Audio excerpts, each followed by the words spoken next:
Prêt à prendre la route de l'histoire? Mon nom est Philippe Aubry. Bienvenue à Histoire d'un Nord. Avez-vous écouté les autres épisodes avant qu'on commence la route ensemble aujourd'hui? Parce que présentement, on est à Sainte-Agathe-des-Monts. Mais il faut partir ensemble de Montréal afin de ne pas manquer 1 kilomètre de la route 11 de 1926. Je vais être clément avec vous. Je vous laisse le lien pour commencer la série. Allez-y, je vous attends. Mais ne manquez pas le départ vers Saint-Jovite.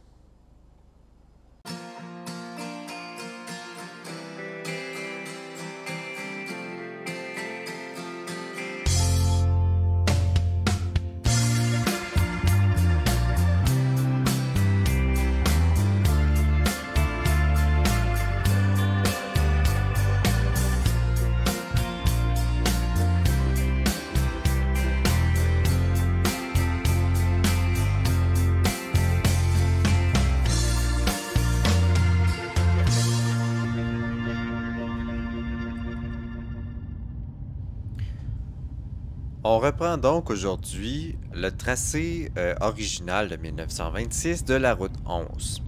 Présentement, je suis sur la rue Saint-Vincent, tout juste après ce qui est le centre-ville de Sainte-Agathe-des-Monts. Je me trouve sur l'ancienne route 11 de 1926. On est entre la rue Saint-Vincent et la rue Lassalle à Sainte-Agathe-des-Monts. Curieusement, cette portion qui est entre le Petit Train du Nord et la rue Saint-Vincent est asphaltée. Mais aujourd'hui, c'est plus une route. Je ne peux pas l'emprunter en voiture. C'est donc à pied que j'emprunte ce vestige de la route 11 de 1926. On s'entend, l'asphalte n'était pas là à l'origine.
Auparavant, la rue Valiquette sur laquelle je me trouve continuait jusqu'à la rue Gauthier, où on a croisé l'intersection avec la route 30 qui va vers Saint-Donat.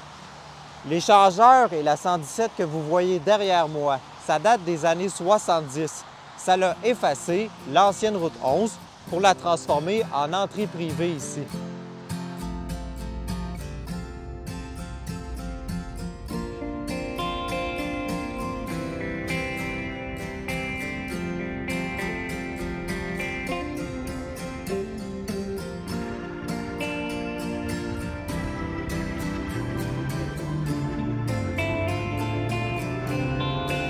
Comme je l'ai déjà dit dans d'autres épisodes, il y a fort à parier ici que je suis obligé d'emprunter la nouvelle 117 qui date des années 70 parce qu'à l'origine, la rue Valiquette devait communiquer directement avec le chemin Renault.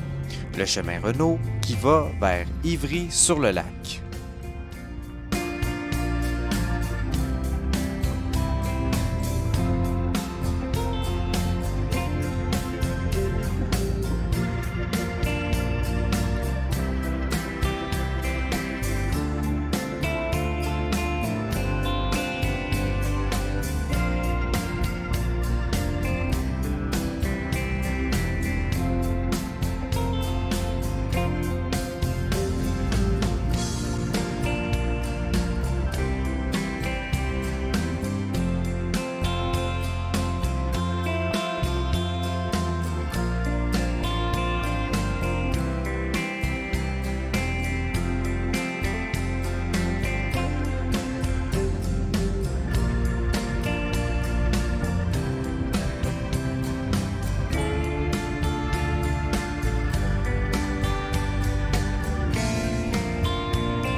À partir d'Ivry-sur-le-Lac, on adopte un nouveau tracé dans les années 1930.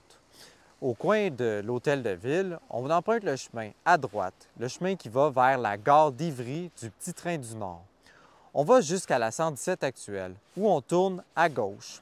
De là, on rejoint la gare de Grosbois. Il existe encore 2 rues en cul-de-sac.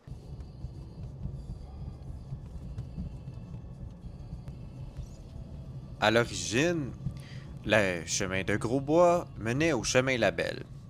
On est sur la version des années 1940 de la route nationale qui traversait le Petit Train du Nord qui se trouve juste derrière moi. Un résident m'expliquait une anecdote fort sympathique. Il fallait passer par-dessus la voie ferrée en voiture. Puis on s'entend, c'était un petit peu, disons que c'était comme une montée.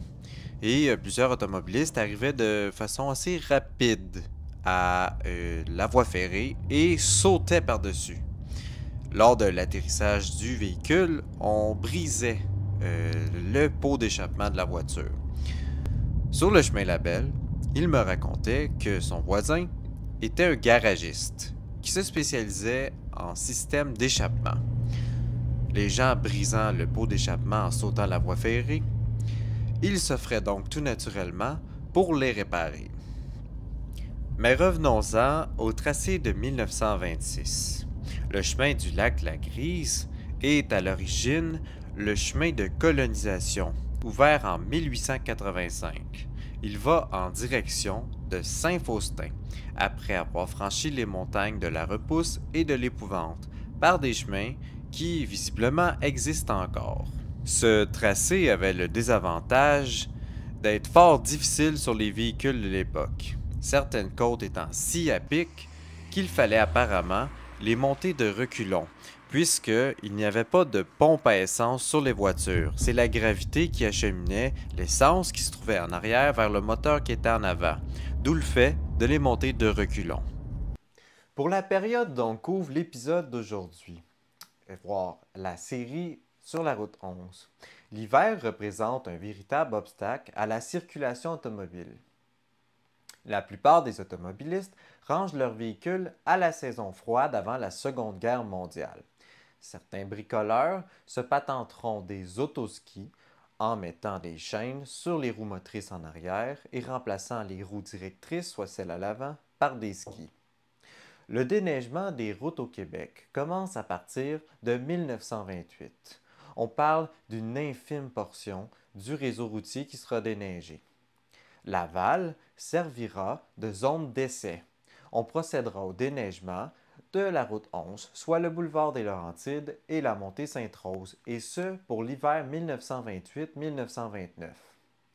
L'expérience étant concluante, on étend ensuite le déneigement jusqu'à Saint-Jérôme, sur la route 11 bien entendu, en 1933. Comme cette partie de la route est asphaltée, c'est plus facile pour l'équipement de déneigement. Car à l'époque, on déblaye les chemins avec des charrues conventionnelles. On se contente de tasser la neige sur les bords de la route. La popularité du ski, mais surtout l'ouverture du centre de villégiature de Joe Ryan au Mont-Tremblant pour l'hiver de 1939 amène le déneigement plus au nord de Saint-Jérôme.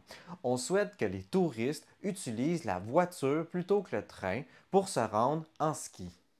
Comme le gouvernement provincial ne s'occupe pas de déblayer les routes à ce moment-là, c'est la responsabilité des municipalités d'y voir sur leur territoire. Des associations d'hôteliers financent les opérations de déneigement que des entrepreneurs privés assurent. Mais l'opération est très coûteuse, ce qui ne permet pas aux entrepreneurs de s'acheter des équipements adéquats comme des souffleuses à neige. Malgré cet obstacle, dès 1937, on peut faire le trajet de Montréal à Sainte-Agathe-des-Monts en voiture et ce, toute l'année, même l'hiver. En 1940, le déneigement de la route 11 se fait jusqu'au Mont-Tremblant. Lorsqu'on voit le tracé de la route 11 à l'époque, on comprend pourquoi l'opération est assez onéreuse. Des entrepreneurs privés comme la Laurentian Winter Roads Inc. ne peuvent pas opérer bien longtemps. On réclame donc l'intervention du ministère des Transports québécois qui prendra la relève des entrepreneurs tous les hivers après la Deuxième Guerre mondiale.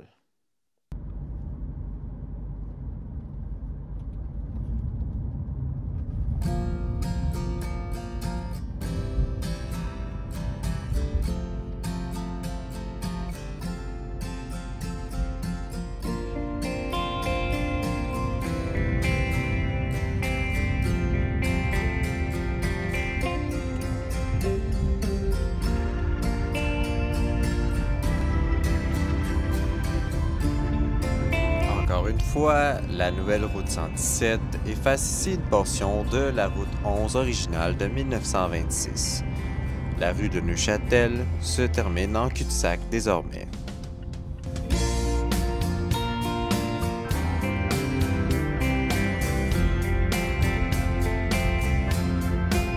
Remarquez qu'aujourd'hui, pour la capsule, il pleut. Nous sommes en 2023.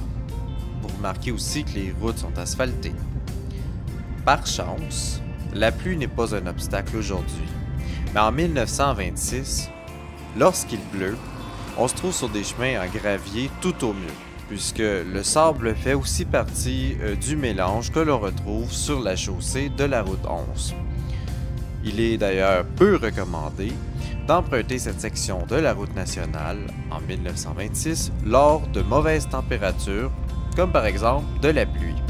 Et ça, c'est une recommandation que l'on trouve dans le Road Guide officiel de 1926, gracieuseté de Guy Thibault.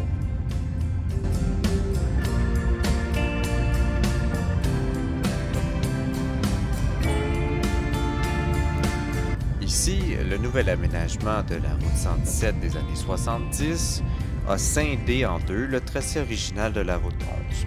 En principe, le chemin du lac Colibri aurait relié directement la rue de la Pisciculture dans Saint-Faustin, qui est maintenant la municipalité de Mont-Blanc.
On passe sur la voie ferrée du Canadien Pacifique, dont le tunnel est encore là de nos jours. On suit cette rue jusqu'à l'ancienne gare de Morrison, dont il ne subsiste plus rien de nos jours. Dans le Official Road Guide de 1926 que Guy Thibault m'a fourni, on décrit le tracé que l'automobiliste doit suivre sur cette rue. Pour cette portion de la route nationale, on indique seulement de suivre les lignes téléphoniques. La route n'étant pas pavée, et le sol étant très sablonneux à cet endroit, on peut imaginer que lorsqu'il pleut, comme aujourd'hui, la route est tout simplement délavée. Ça donne le goût de s'y aventurer, non?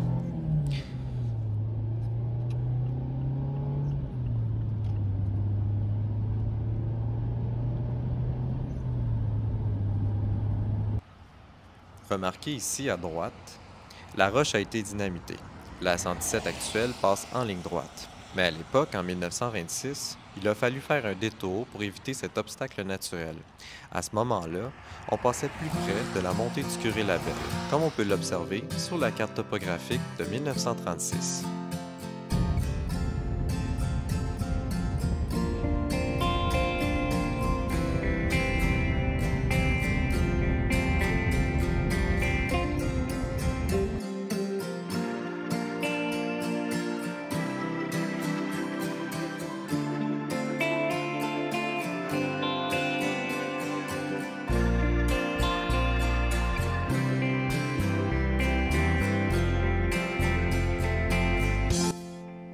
À l'époque, la route communique directement avec la rue de Saint-Jovite.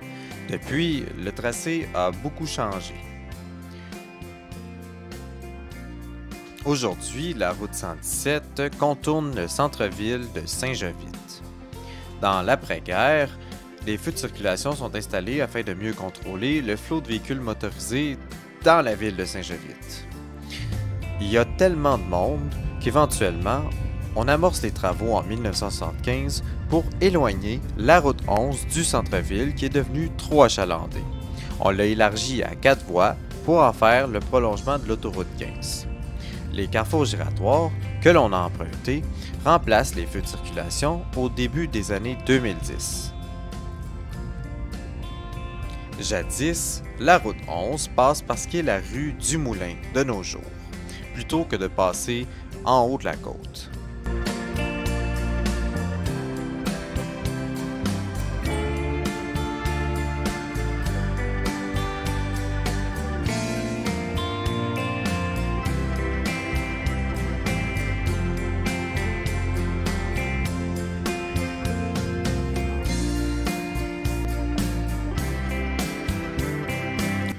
Sur cette magnifique photo de la collection personnelle de Guy Thibault, nous sommes sur la route 11, la rue Ouimet, ou aujourd'hui la rue de Saint-Jovite, à Saint-Jovite, environ en 1940. Remarquez que les poteaux électriques et le bas des troncs d'arbres est peinturé en blanc. On procède ainsi à l'époque sur la route nationale mais aussi sur d'autres routes pour rendre plus visibles les obstacles en bordure de rue. Ainsi, la lumière des phares réfléchit sur la couleur blanche, sur ces poteaux et sur les troncs d'arbres, un peu à l'instar des réflecteurs et de la surface réfléchissante des panneaux de signalisation de nos jours.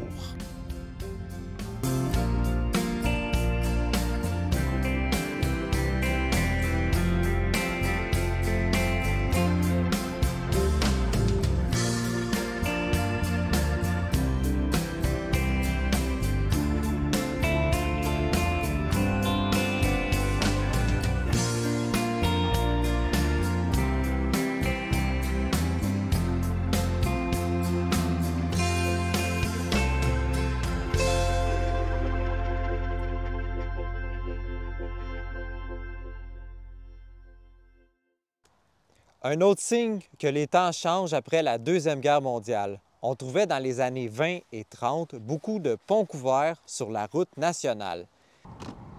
À Saint-Jovite, on traverse la rivière du Diable avec un pont couvert.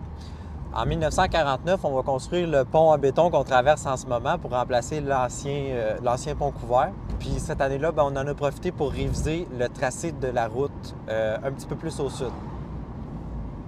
Parce qu'auparavant, on passait un peu plus au nord.